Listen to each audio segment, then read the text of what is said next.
Hola jóvenes, me es un gusto volverles a saludar y comentar algunas cuestiones sobre el tema que van a trabajar esta semana. Están entrando a una unidad muy interesante que tiene que ver con el ser humano. Es decir, la pregunta filosófica por excelencia, jóvenes, es ¿qué es el hombre? ¿Qué es? ¿A dónde va? ¿Qué es lo que quiere? La filosofía, si no pregunta y responde sobre el ser humano, dejaría de ser filosofía. Y es que el ser humano es un misterio. Es decir, sobre él se ha dicho mucho, y aunque se ha dicho mucho del ser humano a lo largo de la historia, ninguna definición sintetiza la riqueza que tiene el ser humano.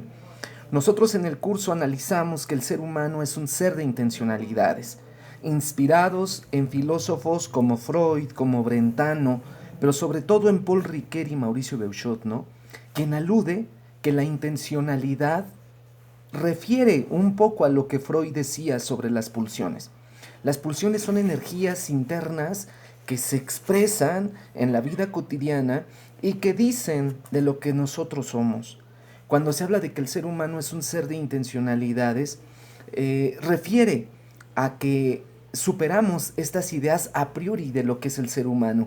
Si tú vas al diccionario, a las enciclopedias, la respuesta inmediata que se da del ser humano es que es un animal racional. Y esto no es un error, por supuesto que es un acierto, pero muy a priori. Es decir, a priori significa que no hacemos un trabajo, como decía Paul Ricoeur, de hacer una vía larga para entender al ser humano. ¿Qué es hacer esa vía larga?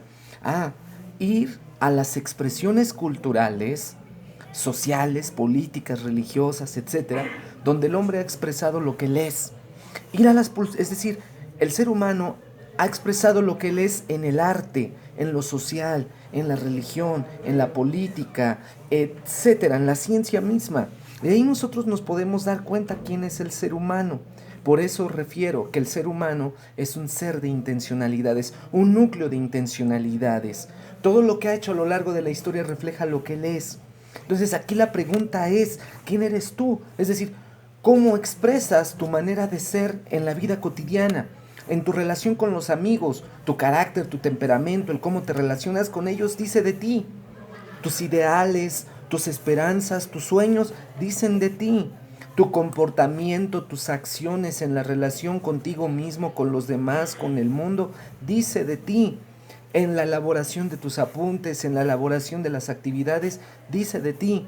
En tu manera de comprender la vida, en tus pensamientos, dicen de ti. Eso es hacer la vía larga. Eso es entender al ser humano como un núcleo de intencionalidades, sin una definición a priori ya establecida por algún autor, una teoría o no sé, o una corriente, ¿no? Hacer este ejercicio es interesante porque te permite tener una visión mucho más amplia de ti, detenerte en el tiempo y en el espacio y analizar cómo expresas a diario lo que tú eres. Hay a veces he escuchado comentarios que dicen, es que me porté muy agresivo y muy violento con esta persona, pero no soy así, ¿eh? Solo porque estoy enojado, no.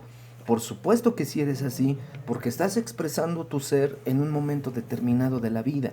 Entonces, eso significa que el ser humano es un núcleo de intencionalidades. Es decir, expresamos a diario, expresamos en la cotidianidad lo que somos en nuestra relación con los demás, en nuestro comportamiento, en nuestra manera de pensar, de ser, etcétera. Pero también el ser humano es un ser bifronte. Y esto me inspiró mucho en el tema de Nietzsche. Nietzsche decía que el ser humano le componen dos elementos fundamentales. Una vida dionisiaca y una vida apolínea. Recordemos Apolo, el dios de la mesura, el dios de la inteligencia, el dios de la prudencia, el dios de la ciencia, es decir, el dios racional, pensante, inteligente. Nosotros tenemos una dimensión así, somos racionales, somos pensantes, usamos la lógica, pero también tenemos una dimensión dionisiaca. Dionisos, el dios del vino, el dios de la fiesta, el dios de la alegría, el dios de la estética, del arte, del sentimiento, de la emoción. Entonces, el ser humano es un ser bifronte porque le componen estos dos rostros, apolíneo y dionisiaco, en equilibrio. Ese es el superhombre para Nietzsche. Este hombre analógico, equilibrado, entre una dimensión dionisiaca y una dimensión apolínea, es decir, trata de equilibrar las emociones, los sentimientos, las pasiones y al mismo tiempo conviven con la inteligencia, con la razón, con la lógica, etcétera. Ese es el ser bifronte. Entonces, aquí lo interesante es cómo en la cotidianidad tú vives tu ser bifronte. Es decir, ni somos puramente intelectuales, pero tampoco somos puramente emocionales, afectivos, etcétera, sino hacemos convivir ambas y no podemos negar ninguna de estas dimensiones, porque si negamos alguna de ellas, pues no estamos dando ancho a lo que somos, nos estaríamos negando a nosotros mismos. Por eso es tan importante formarnos en los afectos y las emociones, como también en la inteligencia, en el pensamiento y la lógica. Ese es el ser bifronte, este hombre con estos dos rostros, un rostro divino y un rostro natural o animal. Ojo, cuando se utiliza el término natural o divino, se está utilizando en un término simbólico. Cuando hablamos de que tenemos un rostro divino, no estamos haciendo referencia a un Dios de la fe, sino estamos haciendo referencia a la capacidad que tiene el hombre de crear, de poder crear formas de pensar, lenguajes, cultura. A eso nos estamos refiriendo. Y cuando nos referimos al animal también lo estamos haciendo simbólicamente. Como animales somos finitos, somos limitados, somos un ser para la muerte. Tarde que temprano vamos a perecer. Entonces, eso es lo que es el ser humano. Un ser bifronte, un ser de intencionalidades, pero también el ser humano es un ser de cultura. Es decir, diariamente tenemos que humanizar al animal. ¿Qué significa esto? Que como animales somos instintivos, somos pasionales y nosotros vamos limitando esos instintos, esas pasiones con el pensamiento, con la ética. Vamos formando una cultura donde nos permite vivir con sentido, buscando el bien común, la justicia, la paz, la solidaridad. Y este hombre no solamente humaniza al animal, no solamente hace cultura, sino que también tiene una historia de vida.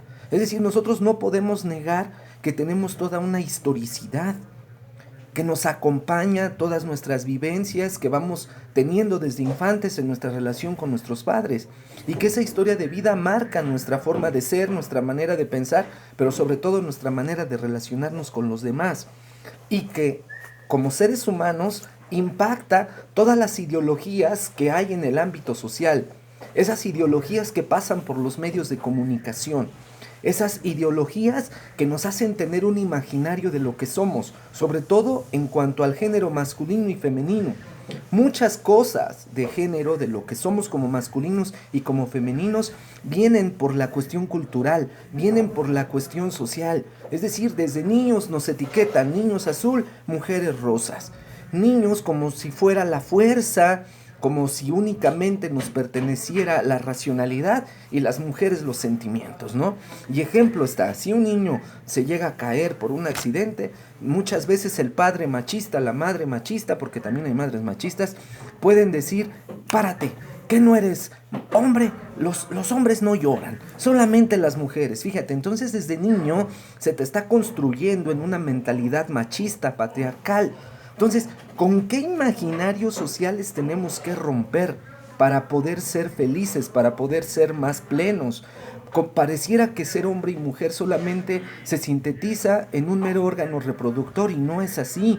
Tiene que ver con un imaginario cultural. Tú como mujer, ¿con qué imaginarios culturales tienes que romper para poder tener una visión mucho más amplia de ti? Sin más, aquí les dejo esta idea del ser humano. Espero que te sirva para poder realizar tu actividad.